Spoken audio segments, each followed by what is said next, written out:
Hi friends, welcome to Naveen tick talker channel. చూడండి, ఈరోజు నేను సాయంకాలం వచ్చేసి తత్తూరు రంగనాథ స్వామి దర్శనానికి వచ్చాను. సరే, గుళ్ళోకి పోయి దర్శనం చేసుకొని బయటికి వచ్చాను. చూడండి, ఇక్కడ అటువంటి బయట స్థలంలో చెరుకు గడలు, బెల్లం చెరుకు గడలు, జనాలు అయితే చాలా ఎక్కువ మంది ఉన్నారు. రష్ ఎక్కువగా ఉంది.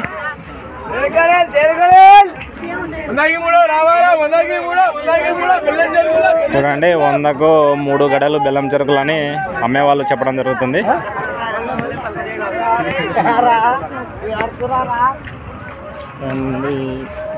ప్రస్తుతానికైతే మేము ఇక్కడ చికెన్, మటన్ సంబంధించి ఏదో కడ్డీలు కాలుస్తారంట. అది ఎలా కాలుస్తారో అనేది మేము కూడా టేస్ట్ చేయడానికి పోతున్నాము. మా ఫ్రెండ్స్తో వచ్చాను నేను. వాళ్ళు ముందు వెళ్ళిపోతున్నారు, నేను వెనకాల వీడియో తీసుకుంటూ నిదానంగా వెళ్తున్నాను. చూడండి, ఇక్కడ అన్ని రకాల వస్తువులు ఉన్నాయండి. టాటోలు వేసేదన్నమాట ఇక్కడ. చూడండి, టాటోలు, వీళ్ళందరూ టాటోలు వేసేది.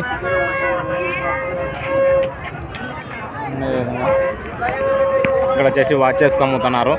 మొత్తానికైతే తిరునాళ చాలా పెద్దదండి ఇది. ఈ తిరునాళకు మంచి పేరు ప్రతిష్టలు కూడా ఉన్నాయి. దాదాపుగా ఇంతకుముందు అయితే 4 రోజులు జరిగేది. ఇంకా క్రమేపీ ఈ తిరునాళ 15 రోజులకు అట్లా వచ్చేసింది. ఇంకో 2-3 రోజులు ఉంటుందేమో తిరునాళ. చూడండి, ఇక్కడ రొట్టెలు కాల్చేవాళ్ళు, రొట్టెలు, అలాగే పాను. చూడండి, ఇంకా చికెన్ కడ్డీలు అక్కడ పెట్టారు. చూడండి, కడ్డీలు కాల్చేటువంటి ప్రదేశానికి వచ్చాము. చూడండి, ఇక్కడ కడ్డీలు చూడండి, ఈ విధంగా కడ్డీలు చెక్కేసి ఇది చికెన్ కడ్డీలు అనమాట. ఈ విధంగా నిప్పుల మీద కాలుస్తారు. ఇక్కడ స్పెషల్ అండి ఇది. ఈ విధంగా కడ్డీలను నిప్పుల మీద కాల్చడం అనేది స్పెషల్. ఈ యొక్క తిరునాళ్ళలో ఇది స్పెషల్. చూడండి, ఈ అంగళ్ళన్నీ అలాగే చూడండి. ఇక్కడ నిప్పుల మీద కూడా కాలుస్తున్నటువంటి దృశ్యము కడ్డీలను చూడండి. ఆయన నిప్పుల మీద కాల్ చేస్తున్నాడు.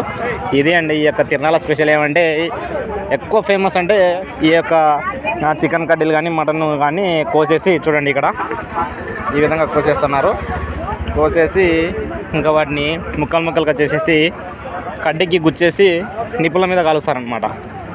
ఇక్కడ ప్రత్యేకమైనది ఏంటంటే ఎక్కువ వచ్చినటువంటి జనాలు ప్రతి ఒక్కరు లైక్ చేసేది ఇది తినడానికి అనమాట. ఫస్ట్ దర్శనానికి వెళ్తారు, దర్శనం నుంచి బయటికి వస్తారు.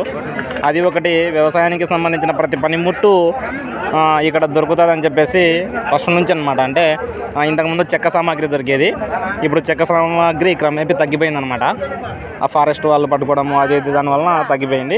ఇప్పుడంతా ఆన్లైన్, అంటే వ్యవసాయం కూడా ఎట్లయిందంటే కడ్డీల రూపంలో, అదే ఏమంటారు అంతా ఇప్పుడు రెడీమేడ్ అనమాట. ఇనుప వస్తువులు వచ్చాయన్నమాట. ఆ విధంగా ఇక్కడ ప్రతి సామాను దొరుకుతుంది. సరే, నా యొక్క వీడియోను లైక్ చేయండి, షేర్ చేయండి, సబ్స్క్రైబ్ చేయండి.